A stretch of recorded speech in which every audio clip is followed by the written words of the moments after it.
Malam itu, para raja berkumpul.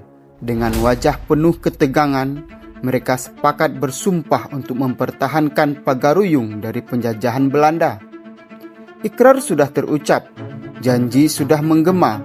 Mereka tahu pengkhianatan berarti tidak hanya hilangnya tahta, tapi kehancuran seluruh negeri.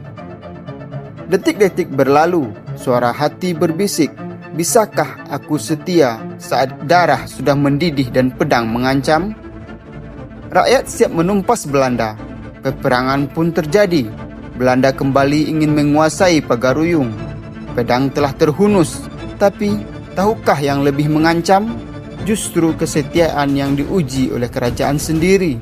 Pengkhianat datang dari yang paling dekat, dari mereka yang mengikat janji bersama.